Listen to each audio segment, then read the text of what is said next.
Bonjour, bonsoir, et bienvenue à la Grâce Divine 22 TV. Salut, bienvenue chez vous. S'il vous plaît, abonnez-vous. Aimez. Et partagez. Que Dieu vous bénisse. Suivez.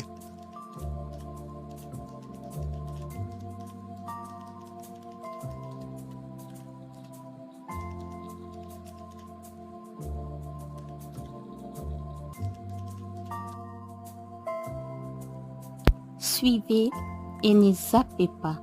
Que Dieu vous bénisse.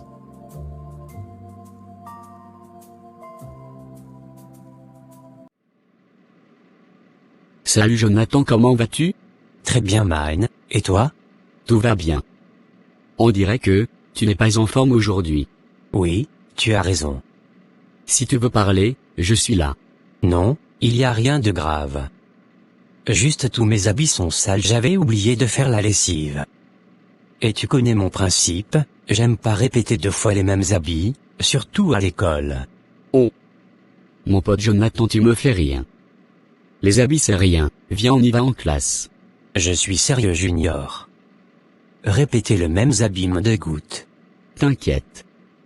Jonathan, pour une fois, ça ne va pas te tuer. Peux-tu m'emprunter ta veste bleue s'il te plaît? Ok, c'est dans mon placard, prends la clé, et change-toi si tu veux. Quant à moi je file, car je suis déjà en retard. Ok, merci beaucoup mon pote.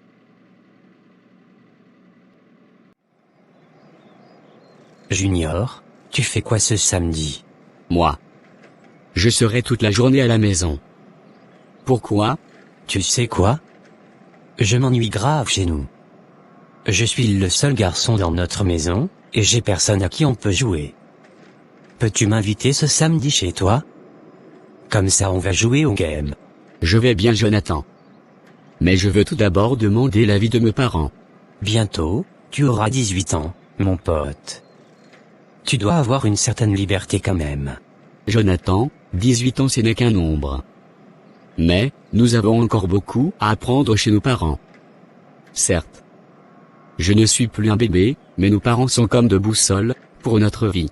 Laisse tomber, nous, j'allais dire les enfants d'aujourd'hui nous sommes très intelligents que nos parents.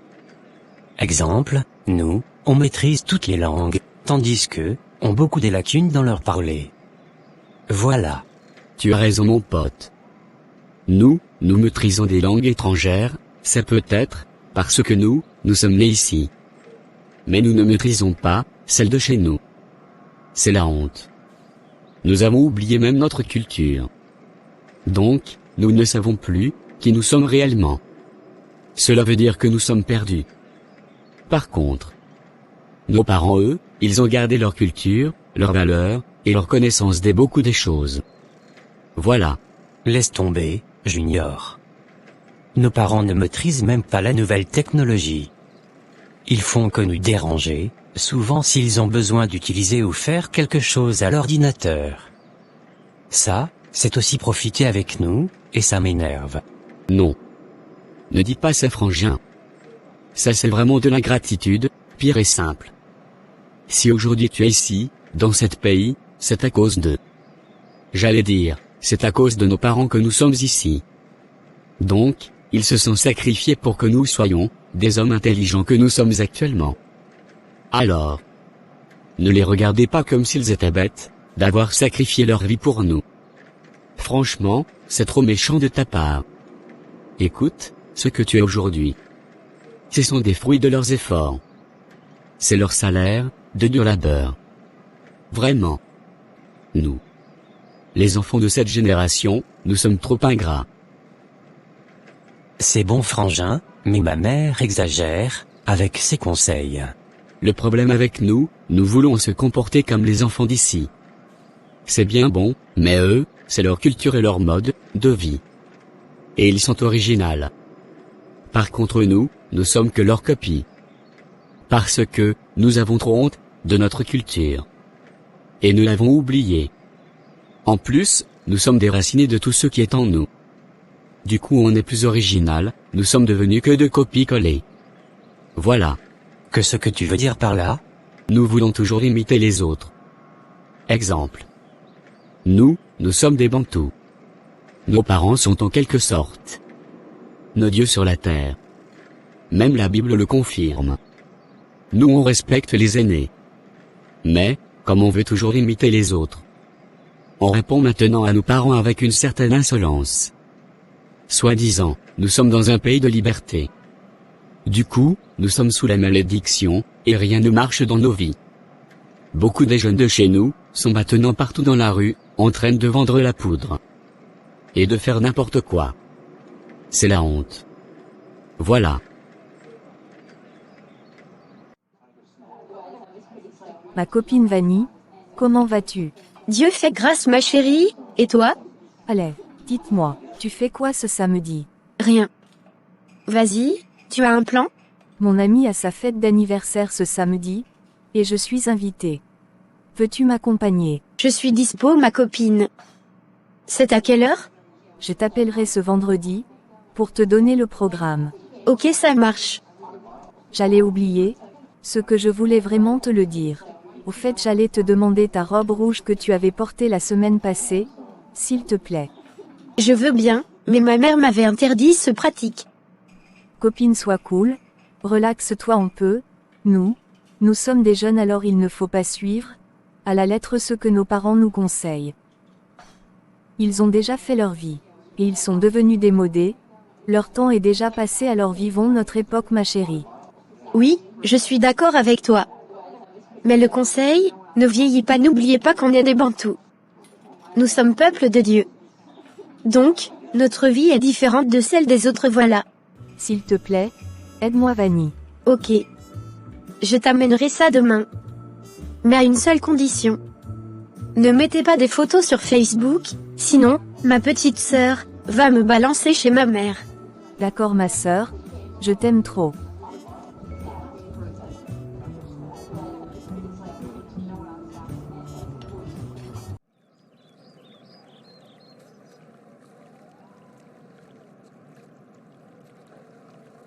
Salut, mon pote Jonathan.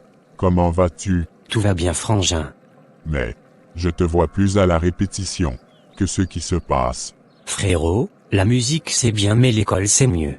Qui t'a dit ça? Trompe-toi, la musique a beaucoup d'argent. Prenons l'exemple de nos stars. Bon mon vieux, Alain, je te laisse, l'école va commencer bientôt. Pourquoi es-tu pressé? Je vais aller remettre la veste de mon ami Junior. Jonathan mon petit s'il te plaît, accompagne-moi en ville. Je veux te présenter mes anciens copains du quartier.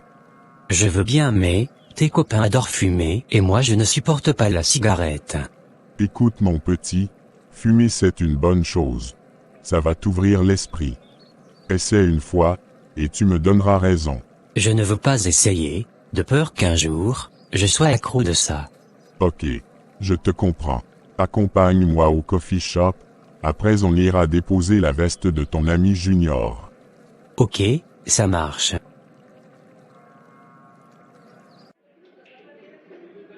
Jonathan, mon petit, réveille-toi.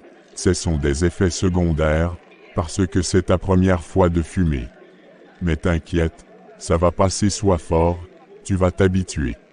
Ma tête tourne. J'ai des vertiges. Calme-toi, sois un homme. Ça va passer.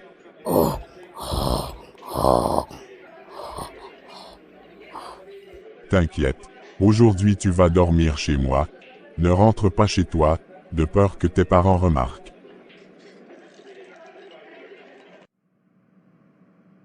Bonjour mon ami Jonathan, comment vas-tu? Je suis trop fatigué. Comment ça trop fatigué? En plus, c'est le matin, que ce que tu as fait la nuit. J'étais à la répétition, parce que ce samedi on a un concert. Jojo, mon ami, pourquoi veux-tu gâcher ta vie? Écoute, tu es en train de fouler ta vie aux pieds, frangin réveille-toi, s'il te plaît. S'il te plaît Junior, épargne-moi tes leçons morales à la con. Ok? Les études ne sont pas faites pour moi. Mon avenir c'est la musique. Voilà. Jonathan, fais tout ce que tu veux. Après tout c'est ta vie. Plus tard, ne serai pas complexé, ou soit, jaloux de ma réussite. je te souhaite bonne chance pour ta nouvelle route. Tu as abandonné l'école. Tu as choisi la rue. Au cas où, ça tourne, au vinaigre. S'il te plaît, ne donne pas la faute, aux sorciers de ta famille, et aux autres. Car le premier sorcier de ta vie, c'est toi-même. Désolé, pour tes parents, parce qu'ils se sont coupés en 4, pour que tu puisses réussir. J'imagine leur déception. Et, je souhaiterais pas être à leur place. Au revoir Jojo. Ok, je te dis, un bon débarras, Junior le savant.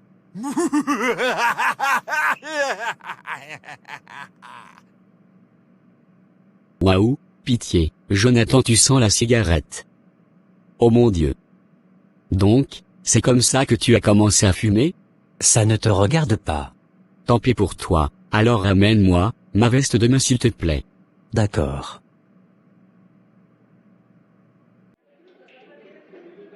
Je t'avais prévenu que tu deviendras fan. Voilà, maintenant tu ne sais plus t'en passer du coffee shop. La fameuse phrase de Bob Marley. Non Kaya, non Musica. Mais toi, tu es devenu accro de ça trop vite. Je te conseille de doser un peu, car tu es encore jeune. Tu risques de perdre ta tête et tomber dans la dépression. Fais gaffe. C'est toi qui m'avais initié, dans tout ça. Aujourd'hui tu es devenu donneur de leçons. Donc, si je comprends bien, tu es le genre de personne qu'on ne peut pas lui faire confiance. C'est-à-dire? Tu dois te discipliner, ne te laisse pas dominer par ça. Sinon tu ne feras rien dans ta vie. Ok, d'accord. Alors, on peut fumer maintenant? Encore une chose. La musique demande aussi la spiritualité. Hier, j'avais amené la veste de ton copain de classe Junior, chez un marabout. Pourquoi faire? Écoute-moi mon petit. On a un single au marché. Et le succès nous oblige à voler les étoiles des gens. Non, Junior est mon ami, malgré que j'ai abandonné mes études, je ne veux pas aussi faire du mal aux personnes que je connaissais avant. Écoute, on va pas le tuer, mais on veut tout simplement utiliser son étoile pour notre succès. Comment ça? Utiliser son étoile. Spirituellement, l'habit d'une personne représente sa vie, parce que la personne a laissé sa sueur dans ses vêtements. Et la sueur est comme le sang. Ah bon? J'étais chrétien, et je connais la Bible en peu. Genèse 3 verset 19. Je paraphrase. Tu gagneras ton pain à la sueur de ton front. Remets à mon ami sa veste s'il te plaît, je n'ai jamais tué quelqu'un et je ne le ferai pas. Conseil d'amis, à prendre ou à laisser. Il ne faut pas avoir l'habitude de porter ou de prêter tes habits aux gens. C'est très dangereux, mais si tu veux aider les pauvres, lave bien tes habits à donner. Priez pour ça, après tu peux donner aux orphelins. Voilà. Il m'avait prêté sa veste, parce que j'étais son ami. Petit, ne sois pas là pour l'intérêt des autres, dans la vie. C'est chacun pour soi et Dieu pour tous. Voilà. Salut maître, je suis venu récupérer la veste que je t'avais donnée. J'ai trouvé la sueur de 2 personnes différentes, dans cette veste. Je pense l'autre sueur, c'est celle de ton petit Jonathan. Alors je prends laquelle? Prends les 2 maîtres. Moi je cherche ma vie, et je m'en fous du reste. D'accord, va. Et viens le voir ici, demain à midi. Merci maître, à demain. Ma sirène, je suis là. Je t'ai amené la robe de mon ami. Car la fille en question a une grande étoile. Et je souhaite utiliser ses chances, ma sirène exauce-moi, s'il vous plaît.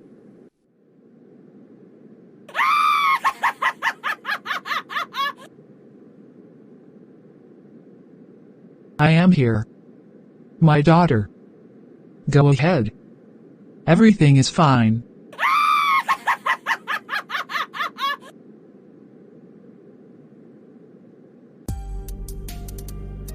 Laissez-moi danser, danser, danser, danser. Chaud. Bientôt je serai riche dame. Waouh.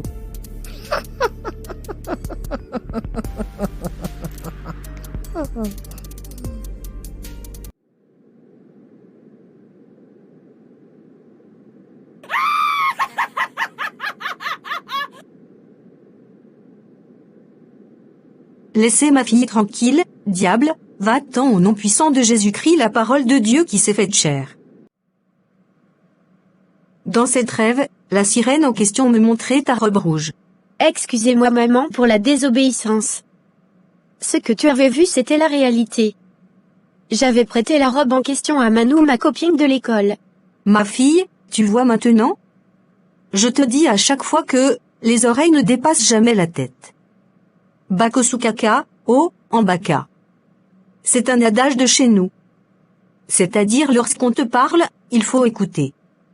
Bon, prions. Père éternel, pardonne la désobéissance de ma fille. Aidez-nous à vaincre nos ennemis.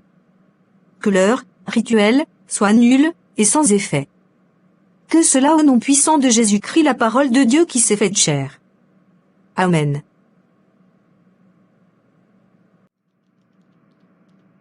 Bonjour madame, je suis venue chercher Vanny. Qu'est-ce que tu as fait à la robe de ma fille? Madame, je vois que vous savez tout. Pardonne-moi s'il vous plaît, j'étais tout simplement jalouse de ta fille. Allons-y dehors, tu vas brûler cette robe à ma présence. Voilà, j'ai fini de la brûler madame. Allez, va chercher la face de Dieu. Aucun contraire. Tout le mal que tu as voulu faire à ma fille, va se retourner contre toi.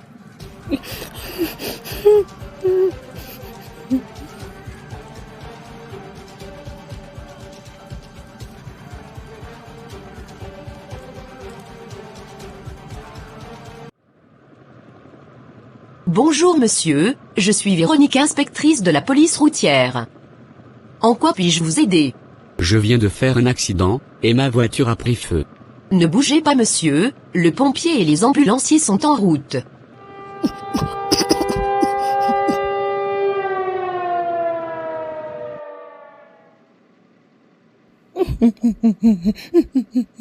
Frère Jules, mon fils Junior ne parle plus. Arrêtez de pleurer ma sœur, il faut avoir la foi. Car, Jésus-Christ, la parole de Dieu, est puissant. Prions l'Éternel. Dieu Tout-Puissant, le Créateur des tout.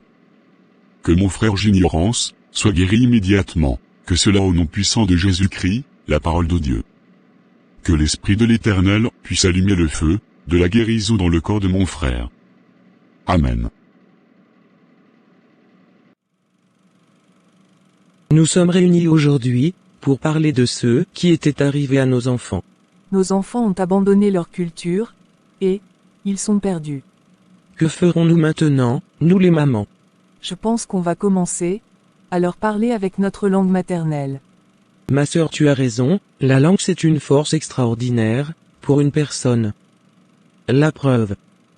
Les animaux ne parlent pas, tandis que l'homme parle. Et Dieu a créé ce monde avec sa parole. Encore. Jean a dit dans son évangile qu'au commencement était la parole, et la parole était avec Dieu. Et la parole était Dieu lui-même. Waouh. Vraiment, et la parole se fait chair, elle a descendu sur terre. Alors question. Quelle est cette parole qui était descendue sur terre? C'est Jésus-Christ, la parole de Dieu qui s'est faite chair. Alléluia, Alléluia, Hosanna. Donc, je peux dire aussi que, au nom de la parole de l'Éternel, que nous étions sauvés. Et la Bible déclare, tout a été créé par la parole. Donc nous sommes créés par la parole de l'Éternel. La Bible déclare encore que Dieu a dit, faisons l'homme à notre image et à notre ressemblance, pour qu'il domine. Donc, si je comprends bien, avant que l'Éternel puisse nous créer, il avait parlé. Vraiment la parole est puissante. Nous sommes créés à l'image de Dieu. C'est pourquoi notre langue est puissante. À part de leur montrer notre langue maternelle, ainsi que la voix de Dieu. Il y a aussi notre nourriture, notre éducation africaine, nos habitudes, et autres. Oui, c'est très important, ma sœur. Il ne faut pas vous limiter à leur montrer seulement Dieu. Mais, la culture aussi. Car, la culture est très importante, dans la vie d'une personne. Aussi une personnalité. Cela nous montre d'où nous sommes venus. C'est notre fierté, et aussi, notre identité. Même dans la Bible il y a aussi la culture des Juifs. Voilà. Bonjour Jonathan, comment vas-tu? Je vais bien, merci. Junior, excusez-moi pour tout, et je suis désolé. Car le fameux vieux, Alain, m'avait envoûté. De rien, car, je t'avais déjà pardonné. L'importance pour moi, tu as repris tes études. Même au niveau social, c'est toujours important. Quant à moi, je suis en première licence. Waouh! Tu fais quelle option? Je fais des études de droit. Félicitations, frangin.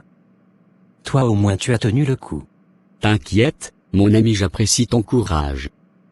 Parce que ce n'est pas facile de quitter la rue. Ou pire encore, de quitter un mauvais chemin. Bravo frérot. Peux-tu m'attendre dehors s'il te plaît? Car dans 5 minutes les cours va terminer. Comme ça, on va faire la route ensemble. D'accord, pas de soucis frère.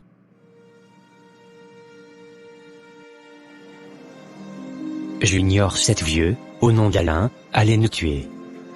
Dieu est grand. Jonathan. Les mauvaises compagnies corrompent les bonnes mœurs. 1 Corinthiens 15 verset 33. C'est vrai.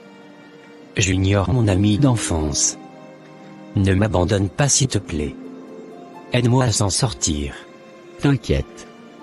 On est ensemble. Oh mon Dieu. Sois loué, et merci pour les efforts de mes parents. Il ne faut plus jamais porter les habits des gens. Promis, même celle de mes cousins plus jamais. Histoire de la sueur. Ma sueur, et ma vie tout entière. Une bonne leçon. Sans doute.